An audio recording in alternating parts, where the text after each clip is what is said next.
Welcome to my channel Rudransh Maths Classes. Today we will start exercise 1.4 Introduction and Examples of chapter 1 Real Numbers. अब हमें सबसे पहले पढ़ना है कि rational numbers and their decimal expansion. इसके लिए सबसे पहले हमें रियल नंबर्स के बारे में एक बार ही रिकॉल कर लेते हैं. रियल नंबर्स क्या होते हैं? रियल नंबर्स दो तरह के होते हैं, विद डेसिमल और विदाउट डेसिमल. विद डेसिमल में कौन सा आता है? रैशनल नंबर और इररेशनल नंबर्स. और विदाउट डेसिमल में इंटीजर्स. और इंटीजर्स मैंने बताया था कौन कौन से इंटीजर्स क्या होते हैं. इंटीजर हमारे पॉजिटिव भी होते हैं और नेगेटिव भी. इधर नेगेटिव, पॉजिटिव और जीरो. पॉजिटिव में कौन से आएंगे? 0, 1, 2, 3, 4, 5, 6 अप टू सोन इन्फिनिटी तक. और इधर से -1, -2, -3 अप टू सोन. जितने भी पॉजिटिव नंबर्स होंगे 1 से लेके इन्फिनिटी तक, उनको तो हम क्या बोलते हैं? Natural number.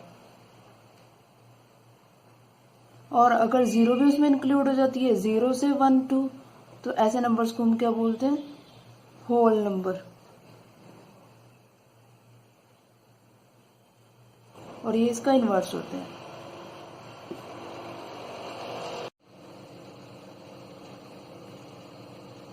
अब विद डेसिमल ये कौन कौन से होंगे? रैशनल और इररेशनल नंबर. रैशनल नंबर वो होते हैं जिन्हें हम p/q की फॉर्म में लिखते हैं और where q is not equal to 0. और इररेशनल नंबर वो होते हैं जिन्हें हम p/q की फॉर्म में नहीं लिखते. ये वो नंबर होते हैं जो लाइक p/q की फॉर्म में नहीं लिखते, तो जैसे √2, √3, √5 and up to so on. और रैशनल नंबर जैसे 1/3, 3/4, 4/5. अब हमें इनकी डेसिमल एक्सपेंशन निकालना है, क्योंकि विद डेसिमल बताया है हमने. अगर डेसिमल के अकॉर्डिंग देखा जाए तो रैशनल नंबर कितने होंगे? दो तरह से होंगे. एक टर्मिनेटिंग, दूसरा नॉन टर्मिनेटिंग. और रिपीटिंग. और रिपीटिंग को हम क्या बोलते हैं? रेकरिंग. और इररेशनल नंबर को हम क्या बोलते हैं? इररेशनल नंबर हमारे होते हैं नॉन टर्मिनेटिंग, नॉन रिपीटिंग.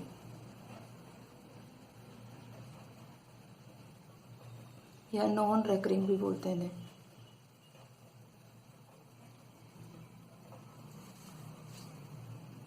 अब टर्मिनेटिंग का एग्जांपल ले लेते हैं. जैसे 1/2 है, इसका डेसिमल निकालेंगे तो कितना बनेगा? 0.5. ये पूरा कैंसिल हो जाता है, तो ये क्या है? Terminating number. नॉन टर्मिनेटिंग में 1/3 लिया, 0.333, ये आएगा. 3 रिपीट हो रहा है, तो नॉन टर्मिनेटिंग मतलब कैंसिल नहीं हो रहे हैं और क्या हो रहा है? रिपीट होते जा रहे हैं. तो ऐसे नंबर्स को हम क्या बोलेंगे? Non terminating, repeating. नेक्स्ट है इररेशनल नंबर. इररेशनल नंबर वो होंगे जो नॉन टर्मिनेटिंग होंगे, नॉन रिपीटिंग, ना ही रिपीट होंगे ना ही टर्मिनेट होंगे. जैसे 1/7 है, तो 0.14285. इसमें ना ही कोई नंबर रिपीट हो रहा है और ना ही पूरी तरह से टर्मिनेट हो रहा है. ऐसे नंबर्स को हम क्या बोलेंगे? Irrational number.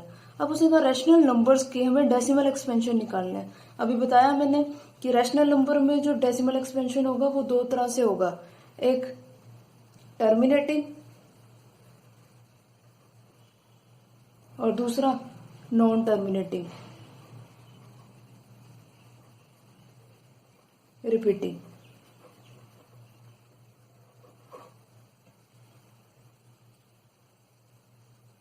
और रैशनल नंबर हमें पता ही है कि रैशनल नंबर वो होते हैं जिन्हें हम p/q की फॉर्म में लिखते हैं और where q is not equal to 0 होता. अब हमें एक थ्योरम दी हुई है. Without division process find out decimal expansion of rational number. Rational number का डेसिमल एक्सपेंशन मैंने बताया था कैसे होता है. दो तरह से होता है. एक टर्मिनेटिंग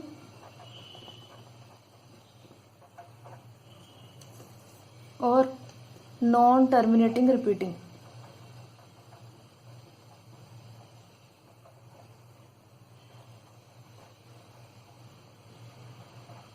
अगर टर्मिनेटिंग है तो एक तो उसे p बाई क्यू की फॉर्म में लिखेंगे क्योंकि वो एक रैशनल नंबर है। और q हमारा क्या होगा, अगर हमारा q 2n इंटू 5m की फॉर्म में है तभी वो टर्मिनेटिंग होगा। और यहाँ पे n और m क्या होंगे, होल नंबर्स। और होल नंबर क्या होते हैं हमारे 0, 1, 2, 3, 4, 5 and up to so on infinity. Non terminating repeating numbers ये तब होंगे जब हमारा q not equal to 2n into 5m। अगर क्वेश्चन में हमारा जो q दिया होगा 2n इंटू 5m की फॉर्म में नहीं है तो वो क्या होगा, non terminating repeating numbers. Like 1/5 है, 1/5 को अगर हम डिवाइड करते हैं 5 से तो कितना बनेगा 0.2, पूरा कैंसिल हो गया। तो 0.2 क्या है, टर्मिनेटिंग। तो ये क्या है, टर्मिनेटिंग नंबर्स हो गया। 0.2 पूरा कैंसिल हो रहा है। तो अब 3/8 को हमें करना है। अब कुछ एग्जांपल्स दिए हुए हैं जिनको हमें without division process decimal expansion हमें उनका बताना है। 3/8 8 को हम क्या लिख सकते हैं, 2 इंटू 2 इंटू 2, 3/2 अब ये 2n की फॉर्म तो है, अब हमें m की फॉर्म चाहिए होगी। तो उसके लिए हम क्या करेंगे, m की सेम पावर से जो n 2 की पावर है उससे ही मल्टीप्लाई, उसी से ही डिवाइड। तो 3 इंटू 125 अपॉन होगा 2 इंटू 5 अब ये फॉर्म आ गई है, ये कौन सी है, टर्मिनेटिंग। तो हम लिख देंगे ये क्या है, टर्मिनेटिंग। अब 13/125 125 के फैक्टर्स करके हम इसे लिख सकते हैं 5 इंटू 5 इंटू 5, यानी कि 13/5 अब 2 की पावर क्या है, मिसिंग। तो हम साथ में क्या करेंगे, 2 कितनी पावर है, 3, इधर भी मल्टीप्लाई और इधर भी। अब आ गए उस फॉर्म में लिख सकते हैं हम इसे। तो ये क्या होगा, टर्मिनेटिंग। 7/80 इसको क्या लिख सकते हैं, 80 के फैक्टर्स बना लेंगे। 2 से किया 40, 2 से 20, 2 से 10, 2 से 5 और 5 बन जा 5। 2 कितने टाइम्स है, 4 टाइम्स, और 5 कितने टाइम्स है, 1 टाइम। तो इसका 5 की पावर 1 है, इसको 4 बनाने के लिए हम क्या करेंगे, 5 की पावर 3 से इधर भी मल्टीप्लाई, 5 की पावर 3 से इधर भी मल्टीप्लाई कर देंगे। तो ये आगे वाली फॉर्म 2n इंटू 5m। तो ये क्या हो गया हमारा, टर्मिनेटिंग। अब 1/7 है, इसको 5 या 2 इन दोनों से भी मल्टीप्लाई कर दूं, क्योंकि किसी भी चीज की पावर 0 हो तो वो क्या होता है, 1। तो 5/0 भी क्या होगी, तो 1 होगा। पर फिर भी ये क्या रहेगा, 7 साथ में इंक्लूड होगा, तो ये क्या आ जाएगा, non terminating repeating, non terminating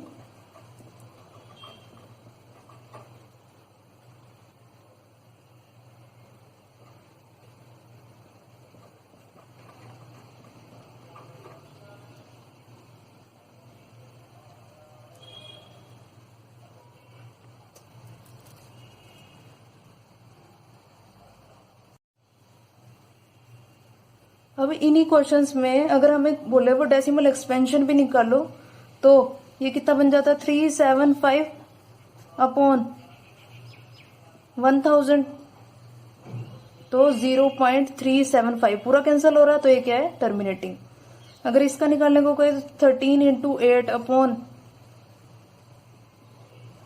1000, तो ये कितना बना 104 अपॉन 1000, तो वैल्यू कितनी आ जाएगी 0.104, पूरा कैंसिल हो रहा है, तो ये भी क्या है टर्मिनेटिंग।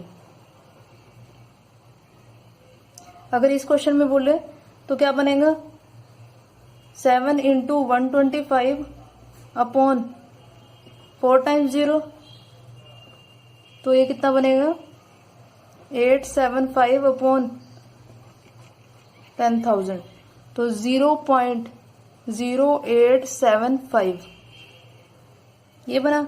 और 1/7 की वैल्यू कितनी आती है हमारी जब हम इसको डिवाइड करते हैं, आएगी 0.1428 इतना बनता है, और वो भी क्या होता है रिपीट होता है, तो ये क्या होएगा, अब ये वैल्यू कितनी बनेगी 0.142857, वो भी क्या हो रहा है रिपीट हो रहा है, तो ये नॉन टर्मिनेटिंग रिपीटिंग नंबर्स, और नॉन टर्मिनेटिंग रिपीटिंग नंबर्स हमारे क्या होते हैं रैशनल नंबर्स।